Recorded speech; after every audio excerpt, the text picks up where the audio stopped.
नमस्कार दोस्तों, आज का जो कहानी है वो कहानी है रुद्रगढ़ का वो पुराना किला और बीच में एक सिंहासन काला और खून सा चमकता हुआ। कहते हैं जो भी उस पर बैठता है उसकी आत्मा धीरे धीरे निगल ली जाती है।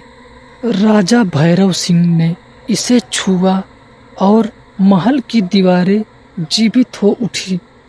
फुसफुसाती आवाजें, टकराती परछाइयां और सांसें जो थम जाती हैं। अब सिंहासन खाली नहीं है, पर इसकी प्यास बढ़ती जा रही है। क्या तुम इसकी भूख को रोक सकोगे या इसका अगला शिकार बन जाओगे? बरसों पहले रुद्रगढ़ के घने जंगलों में जब सूरज भी किले की ऊंची दीवारों में घुसते ही कांप उठता था, उसी किले में रखा था वो काला सिंहासन, जिसकी खामोशी में एक जीवित भय छिपा था। कहते हैं यह सिंहासन केवल पत्थर का नहीं बल्कि आत्माओं और रूहों का संग्रह था। जो भी उस पर बैठता उसकी सांसें अचानक भारी हो जाती, दिल की धड़कन तेज और अनियमित हो जाती और अंधेरे में उसके कानों में फुसफुसाहटें गूंजने लगती।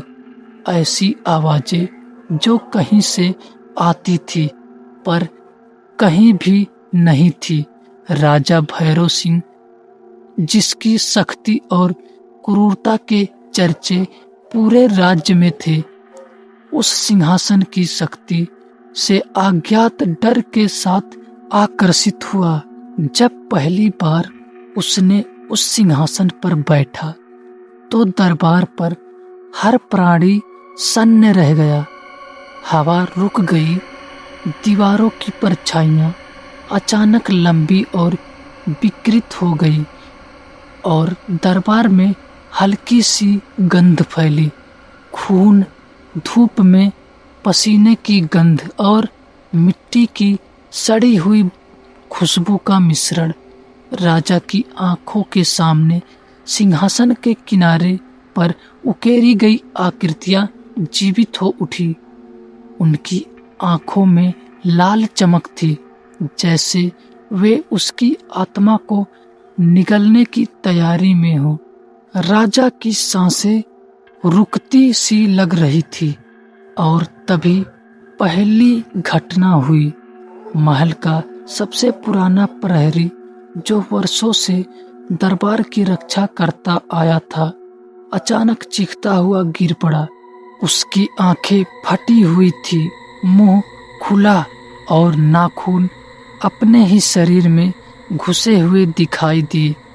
डॉक्टरों ने कहा दिल का दौरा, पर जो लोग वहां थे उन्होंने देखा महल अब पूरी तरह जाग चुका था और यह केवल शुरुआत थी। रातें अब राजा के लिए यातना बन गई थी। वह अकेले सिंहासन के पास घंटों बैठता, आंखें बंद नहीं करता और धीरे धीरे उसकी आत्मा का हिस्सा उस सिंहासन में समा जाता। कभी कभी वह दरबार की ओर उठता और सेवक बताते कि आधी रात को दरबार के दरवाजे अपने आप खुल जाते और भीतर से धीमी फुसफुसाहटें आती, आओ बैठो, यह तुम्हारा इंतजार कर रहा है। पर भीतर कोई नहीं होता। रानियां अब उसके पास नहीं सोती। उनके सपनों में भी सिंहासन आता, उन्हें खून से लथपथ छायाओं के बीच दौड़ने पर मजबूर करता। राज्य में भय की लहर फैल गई। बच्चों की हंसी गायब हो गई, खेतों की मिट्टी लाल हो गई, मंदिरों की घंटियां अपने आप बजने लगी। लोग अब राजा से नहीं बल्कि सिंहासन से डरते थे। एक दिन महल में एक बूढ़ा तांत्रिक आया, झुका हुआ, आंखें पूरी तरह सफेद। उसने दरबार में कदम रखते ही कहा, यह राजा नहीं, अब सिंहासन बोल रहा है। इसका रक्त और आत्माएं चाहिए होती हैं। जो भी इस पर बैठता है वह धीरे धीरे इसका हिस्सा बन जाता है। राजा ने उसे उसी दिन मरवा दिया, पर उसकी चेतावनी हवा में गूंज रही थी। और फिर आई अमावस की रात।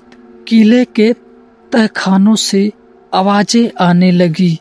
दीवारों के भीतर खरोच, किसी के फुसफुसाने की आवाजें, अचानक ठंडी हवा का झोंका।